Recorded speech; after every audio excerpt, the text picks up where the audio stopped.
क्योंकि भाई सोच रहा है भैया हम तो एक दूसरे की भुजाएं थे। देह पकड़ के मैं हरि रोवे, बाह पकड़ के भाई ओ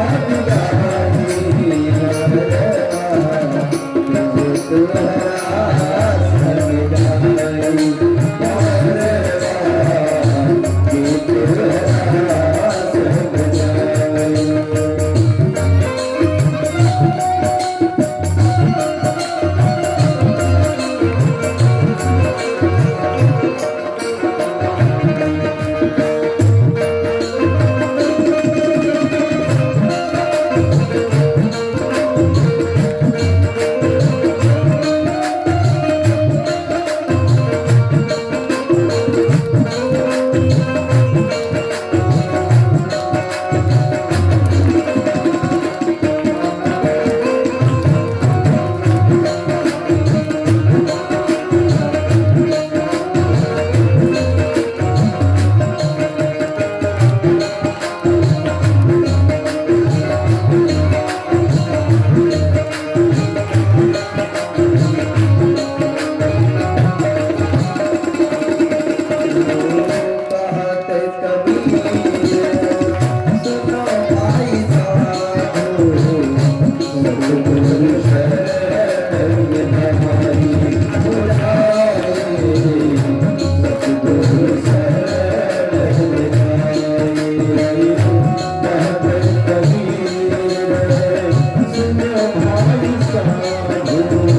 बीच अगनवा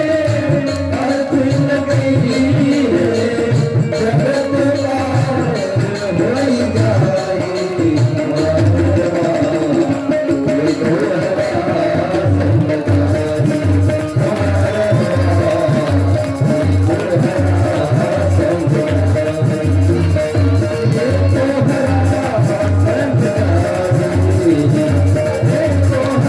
बबुआ के होते बाबुआनी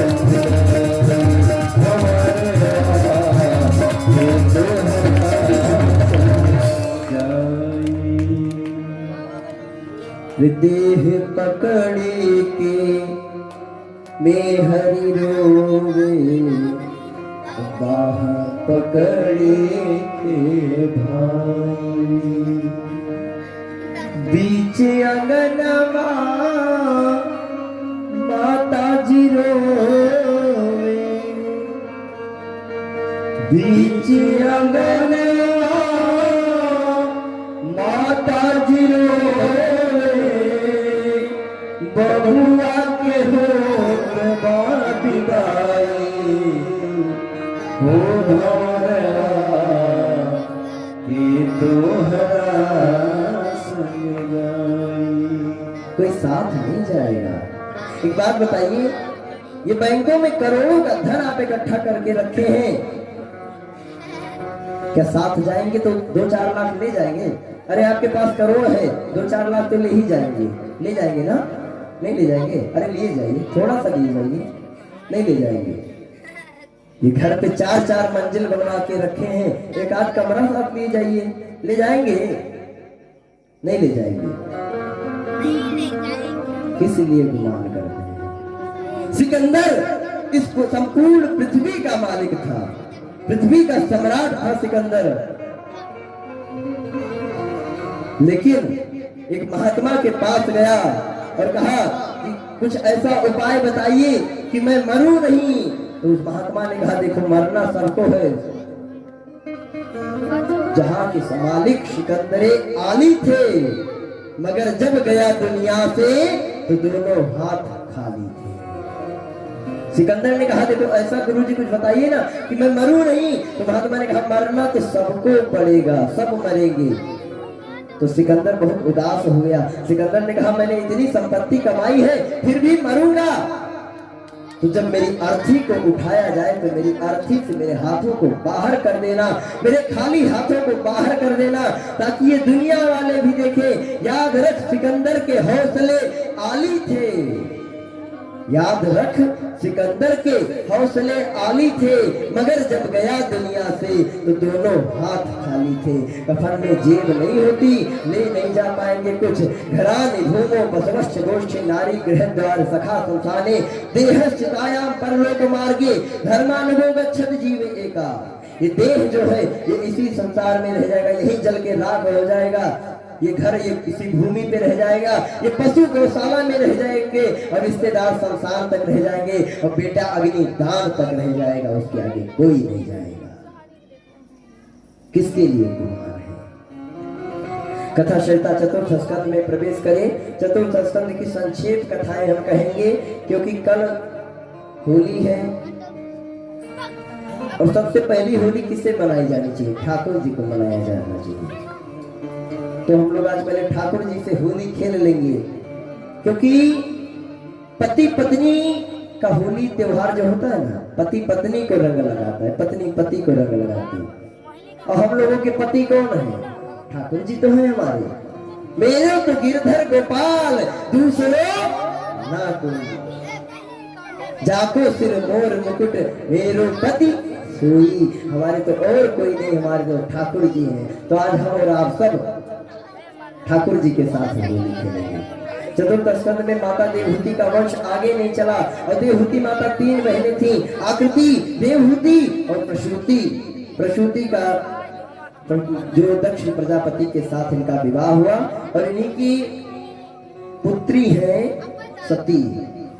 सती महारानी अनाहूत होने के बाद भी दक्ष प्रजापति की यज्ञ मंडप में गई। और मैंने प्रथम द्वितीय दिवस में कथा सुनाई भी थी कि शिव जी ने सती का त्याग कर दिया। तो जब ते जाए सती, जब से शिव जी ने सती का त्याग किया तो शिव जी समाधि में चले गए, और सती मैया बहुत परेशान थी। एक एक क्षण एक एक युग के समान बीत रहा था। एक दिन क्या हुआ, मैया के सामने से देवताओं की पत्नियां नाच गान करते हुए नाचती हुई जा रही थी। तो मैया ने पूछा कि देवियों आप कहां जा रही हो? तो उन देवताओं की पत्नियों ने कहा, अरे आपको नहीं पता है, आपके पिता के यहाँ यज्ञ हो रहा है और हम उसी यज्ञ में जा रहे हैं, क्या न्योता नहीं आया है? तो सती मैया ने कहा, हो सकता है न्योता आया हो, लेकिन हमारी जानकारी में नहीं, अभी हम भी आएंगे अगर न्योता आया होगा। और वो देवियां चली गई। याद रखें, आपके किसी खास रिश्तेदार में यहाँ कोई कार्यक्रम हो, अब आपके पड़ोसी को न्योता आ जाए और आपको न्योता ना आए, तो पड़ोसी दिन भर में 4 बार पूछेंगे, कहा हो फलाने हुआ चले रहा चली हो ना। और आप कहियो कि हमारा न्योता नहीं आवा, तो बड़े जोर से चौंकिए, भाई झूठ बोल हो, ऐसा हो नहीं सकता कि तुम्हारा न्योता ना आवे। आप फिर भी कहेंगे कि नहीं न्योता नहीं आया है, तो कहेंगे अरे हमको तो पता ही नहीं था कि तो आपका न्योता नहीं आया, नहीं तो पूछते ही नहीं। और अच्छा ठीक है, हम क्या करें, हम तो तैयारी कर लिए इसलिए जाना पड़ेगा, नहीं तो हम भी सोच रहे थे आपको नहीं बुलाए तो हम भी नहीं जाएंगे, लेकिन वो सबसे पहले जाएंगे क्योंकि न्योता आपको नहीं आया। तो देवताओं की पत्नियां नाचते गाते हुए जा रही है सामने से, और उसी रास्ते से जा रही है जिस रास्ते से सती मैया उनको देख ले। तो मैया के यहाँ, जब मैया के पिता के यहाँ यज्ञ था, तो मैया के मन में लालसा उठी, और मैया दौड़ी दौड़ी आई और शिव जी से कहती है कि हे कृपालु, हे दयालु, हे कारण करुणा बरसाने, पिता भवन उत्सव परम जो प्रभु आयसु हो, तो मैं जाऊं कृपायतन सादर देखन सोई। हे प्रभु, आपके ससुर जी के यहाँ यज्ञ हो रही है और यदि आपका आदेश हो तो हम देखने चली जाए। शिव जी ने कहा न्योता नहीं आया है, और न्योता इसलिए नहीं आया कि एक बार सभा में मैं बैठा हुआ था और आपके पिता आए, मैं उन्हें प्रणाम नहीं कर पाया क्योंकि मैं समाधि में था, तो उन्होंने हमको बहुत भला बुरा कहा। आप लोग कथा से विदित ही हैं। दक्ष ने कहा कि इस बंदर के समान मुख वाले व्यक्ति को मैंने बनी मृग नयनी समान कन्या भेज दी, और इसमें तो संस्कार और सम्मान नाम का कोई चीज है ही नहीं, जटिल है, अकामी है, अभोगी है। लेकिन शिव जी तो निराले हैं। तो शिव जी कहते हैं कि देवी ना जाओ, लेकिन मैया नहीं मानी। और अब तो मैया के मन में चंचलता व्याप गई। मैया का मन ना घर में लग रहा ना बाहर लग रहा, दौड़ी दौड़ी बाहर आवे और भीतर जाए। तो आवत ही हर से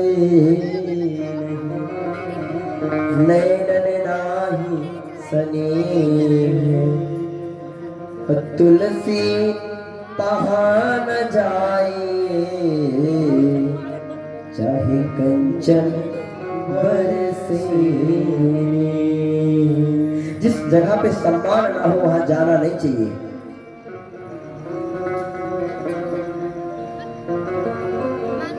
कि नारी चाहे कितनी प्यारी हो उसे राज बताना ना चाहिए। भाई चाहे जितना बैरी हो उसे बात छुपाना ना चाहिए। नारी कितनी भी प्रिय हो लेकिन राज की बात ना बतावे, क्योंकि मैया कुंती को युधिष्ठिर जी ने श्राप दिया था कि जाओ स्त्रियों के पेट में कोई बात पचेगी नहीं, इधर से उधर हो ही जाएगी। माताएं बुरा ना मानिएगा, ये हम शास्त्र की बात कर रहे हैं, क्योंकि हमको तुम्हारा दाना पानी माताओं से ही मिलता है। क्या पता कल पता चले हुक्का पानी बंद है आज महाराज का। तो मैया परेशान है और शिव जी समझा रहे हैं कि भांति अनेक शंभु समझावा भावी बसना ज्ञान पूरे आवा। शिव जी समझा रहे हैं, लेकिन जो घटना होने वाली है इसलिए शिव जी के सती के मन में ये समझ आ नहीं रही है। सती सुनो कि तदपि विरोध माने जा कोई तहाँ गए कल्याण न होई। लेकिन फिर भी नहीं मानी और कहीं देखा हरिजतन बहु रहना दक्ष कुमारी, रहे न दक्ष कुमार और दिए मुख्य गण संग तब विदा कीन त्रिपुरारी। शिव जी ने क्या किया?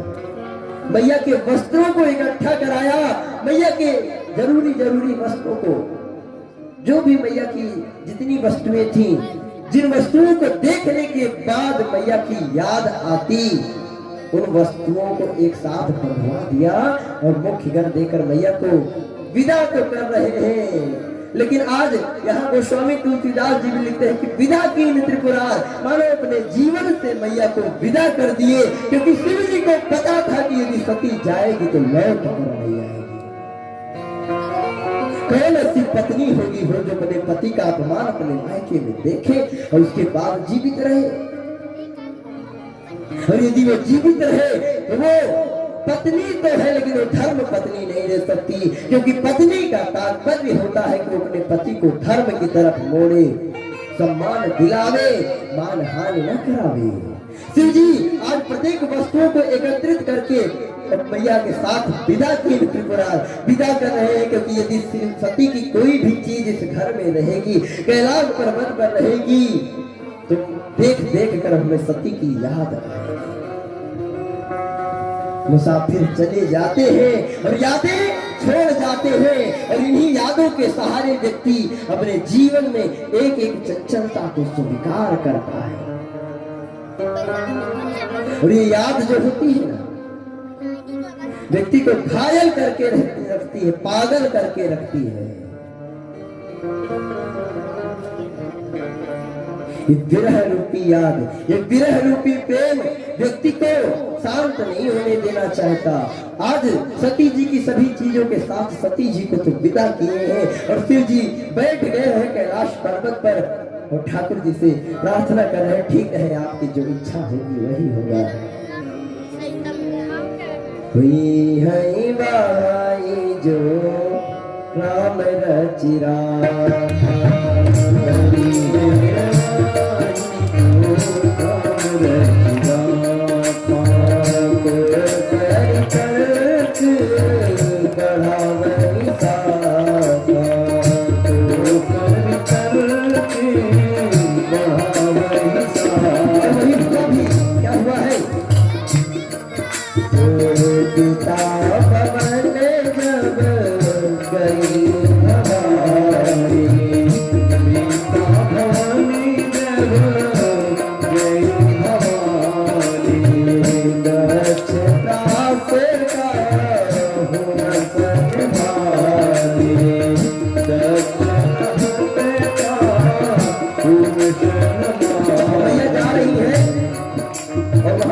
लेकिन दक्ष कोई सम्मान नहीं किए, और सम्मान किया है तो प्रेम किया है।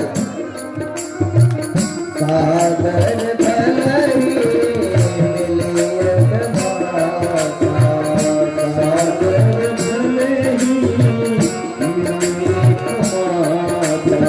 यदि मायके से पिता और माता की मृत्यु हो जाए तो अनुभव करिएगा, जब पिता की मृत्यु होगी तो आप मायके जाएंगी तो आर्थिक समस्या होगी, क्योंकि पिता धन देता है, अपनी बेटी को छुप के देगा, सबके सामने देगा। लेकिन जब माता की मृत्यु हो जाएगी और आप अपने उसी मायके पहुंचेंगी ना माताओं, तो घर शमशान के समान लगेगा, क्योंकि बेटी बेटी कहने वाली आपकी माता नहीं होगी, माता।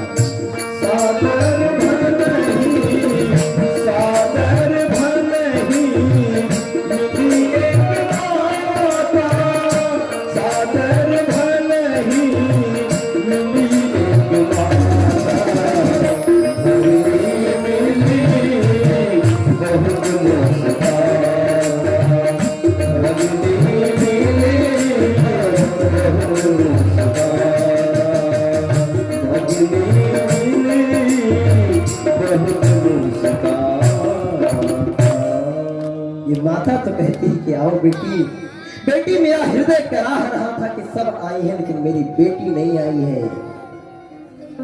लेकिन बेटी तुम्हारे पिता ने तुमको न्योता नहीं भेजा था, और ये बहनें जो है, ये बहनें हंस रही हैं, मुस्कुरा रही हैं कि बताओ एक साड़ी के लिए नैहर आई है, बिना न्योता के आई है। और दीदी न्योता नहीं गया था, झूठे पूछ रही, दीदी न्योता नहीं गया था। मैया कुछ नहीं बोली। सती जाए देखो तब जागा, यहाँ यज्ञ क्यों नहीं कहा गया? रामचरितमानस में 6 यज्ञ हुए हैं, 3 पूर्ण हुआ है और 3 अधूरा रहा है। सती जाए देखो तब जागा, अर्थात ये अधूरा रह गया है यज्ञ, इसलिए जागा कहा गया है। और कतहु न दीख शंभु कर भागा, जब तक अपना अपमान होता रहा सती मैया कुछ नहीं बोली, लेकिन जब पति का अपमान देखी तो पूरे हृदय में क्रोध भर गया, पूरे शरीर में क्रोध भर गया। और दहाड़ते हुए सती मैया ने कहा कि सुनो सभासद सकल निंदा, कही सुनी जिन शंकर निंदा। से फल तुरंत लहब सब काहू, और भली भांति पछताव पिता हो। मेरे पिता ने जो अनर्थ किया है उसका पछतावा उनको इसी क्षण होगा, और जिन लोगों ने शिव जी से द्रोह किया है उनको सबको फल मिलेगा।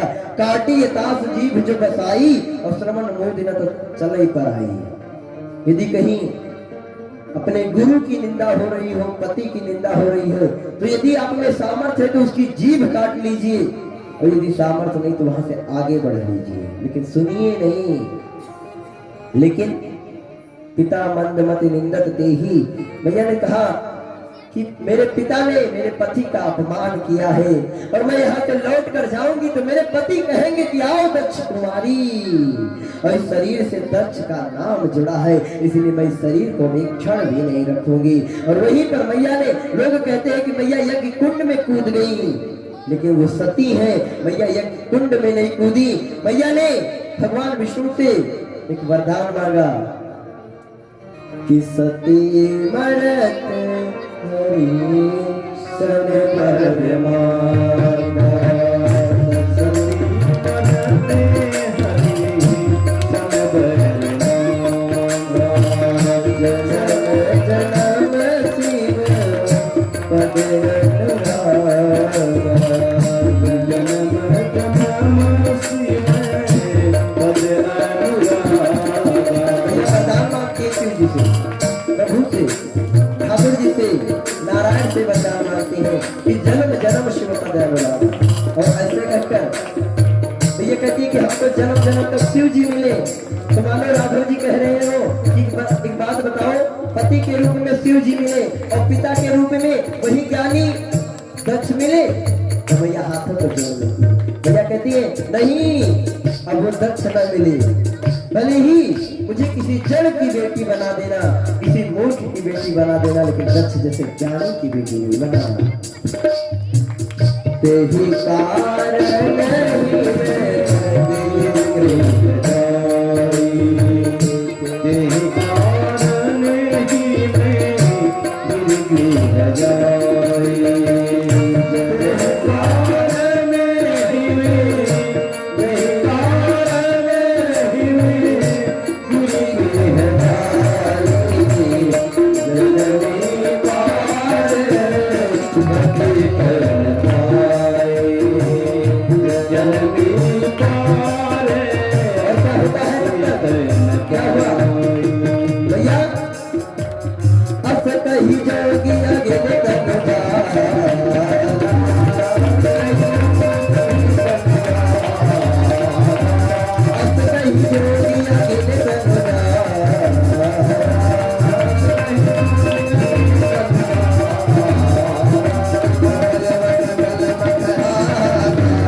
जोगी अगिन सर जारा।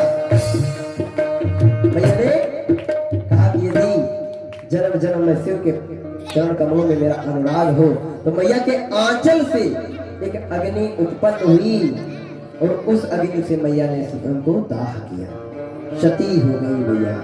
बोलिए सती महारानी की। जब शिव जी को ये संदेश मिला तो वीरभद्र को भेजे, अपनी जटाओं को पटका और वीरभद्र की उत्पत्ति हो गई। और यहाँ पे बहुत संक्षेप में है, केवल इतना लिख दे कि वीरभद्र का कोप पठावा।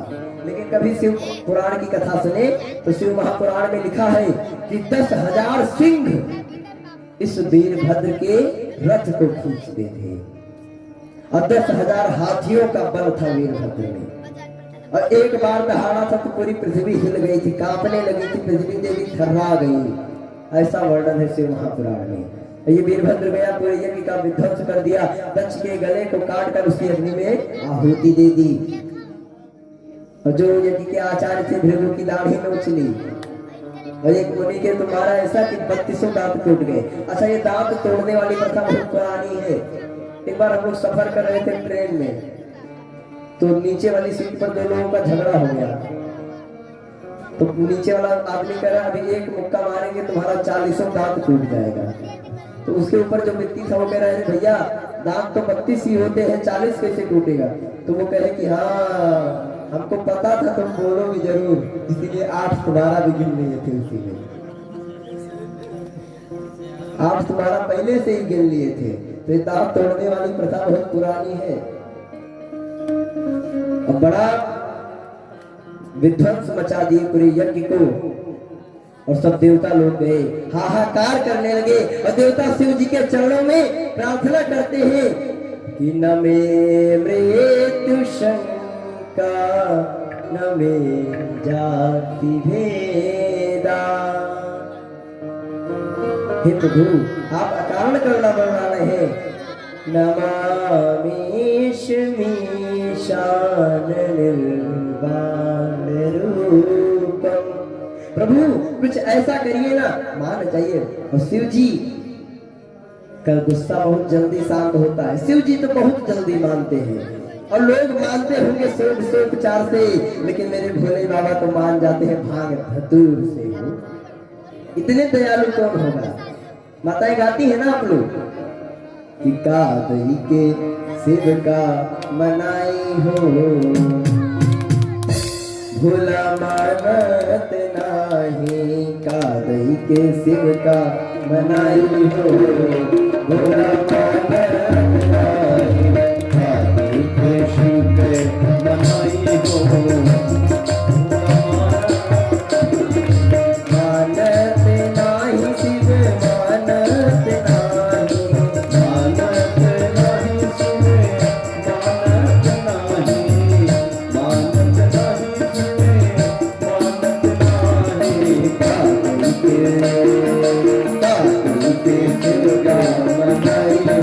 Thank you.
चलते जाते हम लोग।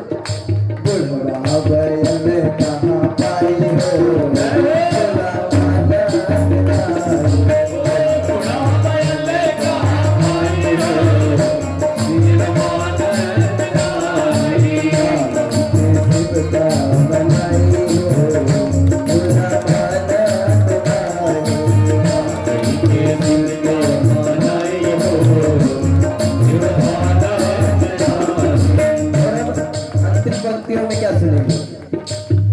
सोना के चैन शिव के मन ही न भावे, सोना के चैन शिव के मन ही न भावे, सोने के चैन शिव के मन ही न भावे, सोने के चैन शिव के मन ही न भावे। सोने की चैन नहीं पहनते, क्या पहनते जाते हैं? सरपन के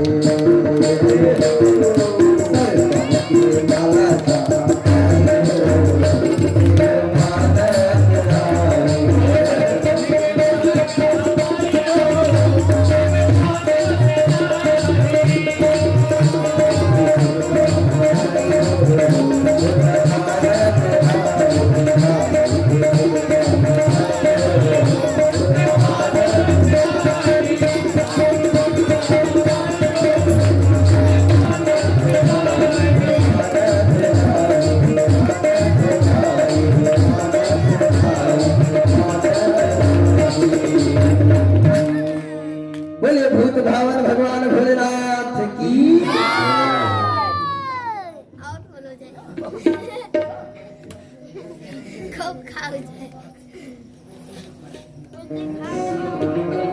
आज होली भी कराने समय हो जाएगा, और कभी चर्चा रहे तो इस कथा को शिव विवाह तक सुनिए आप लोग, क्योंकि शिव जी का जैसा विवाह हुआ ना, जीवन में किसी का उस तरह से विवाह हो नहीं पाएगा। और हमारा तो बहुत मन था आज विवाह के लिए, लेकिन अब समय को देख रहे हैं कि समय अधिक हो जाएगा, और होली भी करानी आप लोगों को। अब हम आप लोगों से बहुत डरते हैं, एक बात बताएं काहे डरते हैं? आप लोग जमींदार हो, जमींदार हो,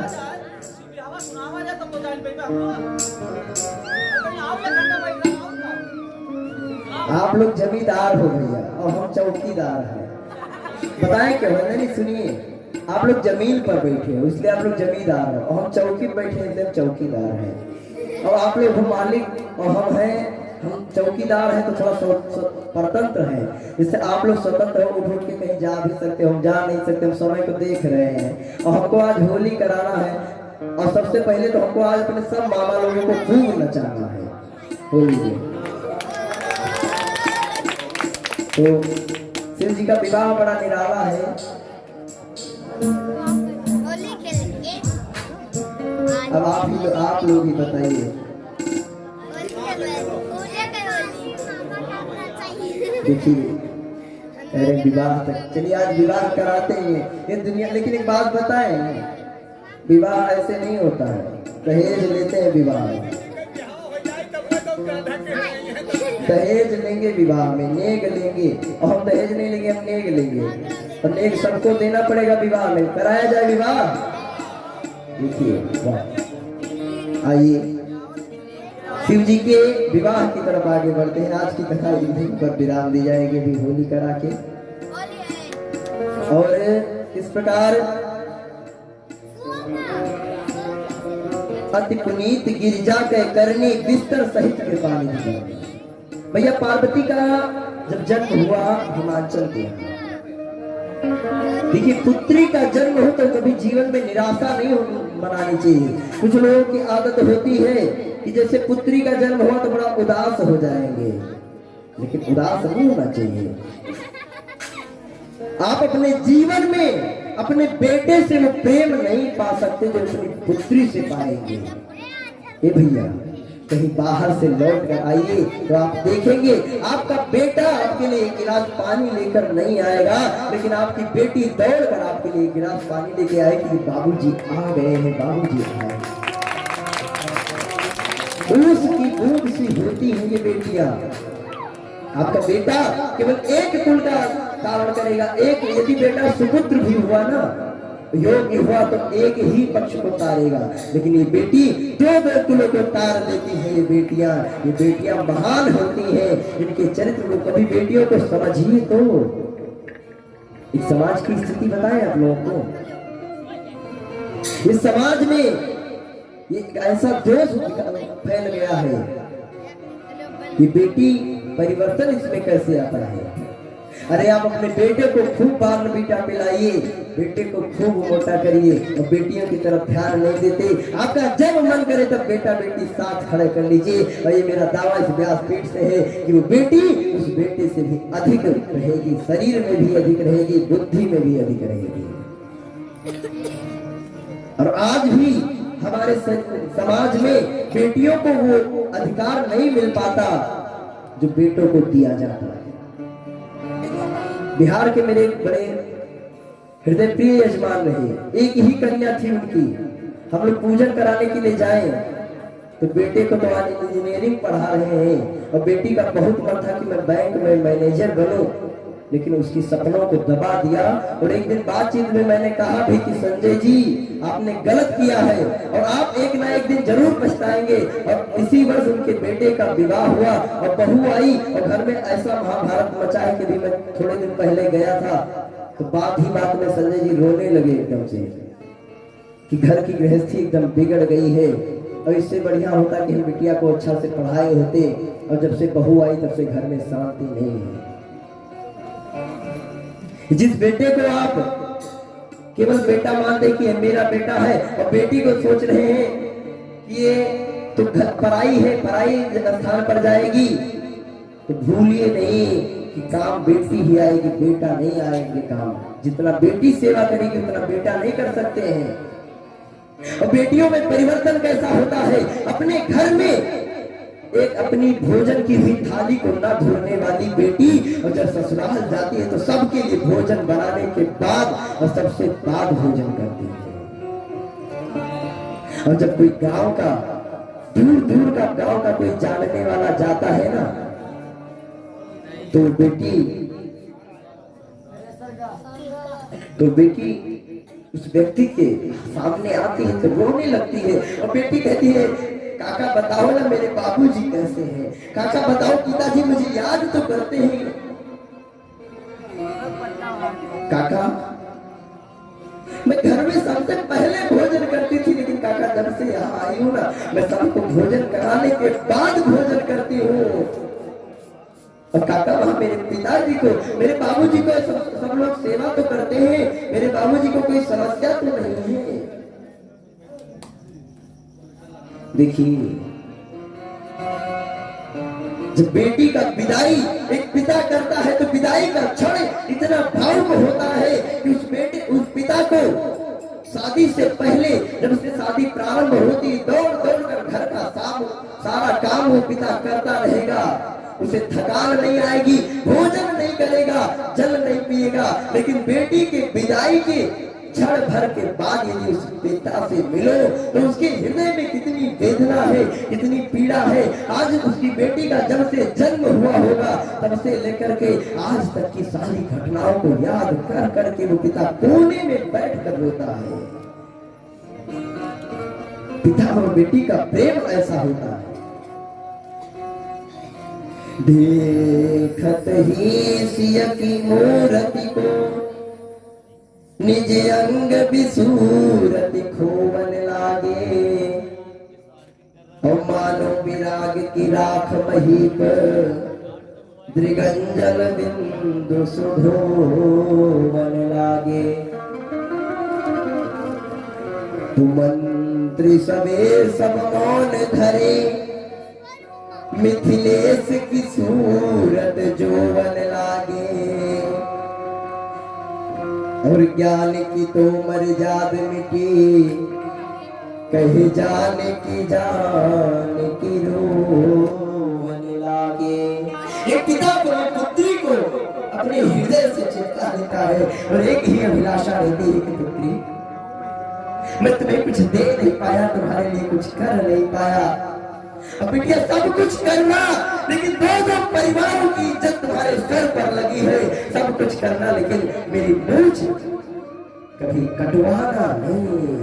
और यदि तुम्हारे द्वारा कोई ऐसा कर्म ना हो जाए कि तुम्हारे पिता का सर, तुम्हारे पिता की पगड़ी किसी के पैरों के नीचे चली जाए, वो बेटी भी जीवन भर इसी अभिलाषा में यही एक कामना रहती है कि कहीं मेरे द्वारा कोई ऐसा कर्म ना हो जाए जिससे मेरे पिता का सर समाज के नीचे झुक जाए। वो पिता शादी के सब काम अकेले करता है, लेकिन बेटी के विदाई के बाद कोने में बैठकर फूट फूट कर रोता है पिता। हिमाचल को भैया पार्वती के विवाह की चिंता थी। नारद जी आए, नारद जी ने हाथों को देखा। नारद जी कहते हैं इसके पति जो भी होंगे ईश्वर ही रहेंगे, अकाम होंगे, अभोगी होंगे। बात बताएं, मैया पार्वती अपने हाथों को दिखाकर बहुत प्रसन्न हो गई है, क्योंकि उसे पता चल गया कि दुख सुख देने वाला कोई होता नहीं, ये तो हमारे अपने प्रारब्ध होते हैं। और यदि मेरे भाग्य में ऐसा पति होगा तो मुझे ऐसा ही पति मिलेगा। एक जरा सी बात पर बरसों के यार आने गए, तो चलो अच्छा हुआ कुछ लोग पहचाने गए। झूठे रिश्ते झूठे नाते किसका कौन हुआ है, और कब बाजी उल्टी पड़ जाए जीवन एक जुआ है। मैया पार्वती अपने हाथों को दिखाई है। नारद जी ने कहा तप करो, और मैया 5 वर्ष की अवस्था में तप के लिए चल पड़ी है।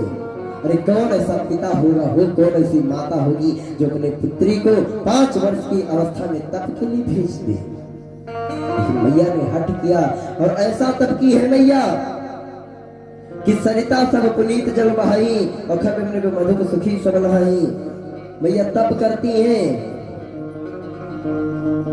त्रिकाल की सर्वज्ञ तुम, गति सर्वत्र तुम्हारी। नारद जी आप बताइए, नारद जी कहते हैं कि जोगी जटिल अकाम मन नगन अमंगल भेष। इसका जो पति हो जोगी है, अमंगल है, नग्न रहेगा और भेष का बड़ा विचित्र रहेगा। और कह मनीष हिमवंत सुने जो विधि लिखा लीलार, और देव धनु जन नाग सुने कौन में डलिहार। किस्मत का लिखा कोई बदल नहीं सकता। छठी रात जब आई विधिना कर्म गति लिखी जाई, और 7वां सत्य के तू पकड़ो डगरिया ओढ़ के चदरिया। कर्म की गति को कोई बदल नहीं सकता है। और मैया पार्वती जी तप करने के लिए गई, और इधर भगवान राम जी आए हैं। राम जी ने अपने जीवन में याचना 2 बार किया है। एक याचना क्या किया है कि मांगी नाव न केवट आना, एक बार नाव मांगे हैं। और दूसरी याचना कौन सी है, राम जी शिव जी से मांग रहे हैं कि अब विनती मम सुनहु शिव, और जो मो पर निज नेह, और जाई विवाह शैल जय, और यहाँ मोहि मांगे देहि। इधर कामदेव आया था, कामदेव को तो शिव जी ने जला के मार दिया, जला दिया। कैसे? कामदेव को इधर ने भेजा कि जाओ शिव जी की समाधि बिगाड़ो। शिव जी ने तो हाँ कर लिया, लेकिन समाधि में चले गए। समाधि को तोड़ने के लिए जब कामदेव आया तो कामदेव ने अपने 5 बाणों को जब मारा, रूप रस शब्द स्पर्श, ये जो 5 बाण है ना कामदेव के, ये जब जिस पर लगते हैं तो व्यक्ति के राम छूट जाते हैं, काम आते हैं। और कामदेव का बाण लगा, लेकिन शिव जी पर कोई असर नहीं कर रहा था। और किस किस पर असर किया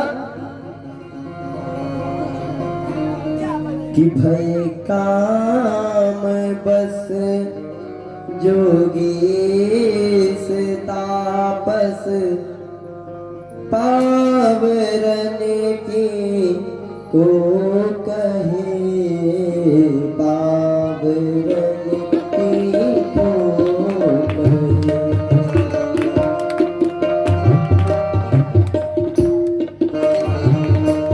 भले काम बस जोगी तापस, पावरन को कहे।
ये जो स्त्रियां हैं, ये सब पूरे संसार को पुरुष देख रहे, पुरुष स्त्री देख रहे हैं और संगम करे तालाब तलाई, ऐसा बाण मारा है। और अंत में तो शिव जी की भी समाधि टूट गई। शिव जी ने अपने नेत्रों को खोला और जैसे नेत्रों को खोला तो जा गई मनोभव मुआई मन बने, सुभगता न परे कहीं, सुभगता न परे कहीं। और जैसे अपने नेत्रों को खोले तो तुरंत क्या हुआ, वहां घटना घटी कि तब शिवती सर नयन उघारा, चितवत काम भयो जरि छारा। शिव जी ने अपने तीसरे नेत्रों को खोला और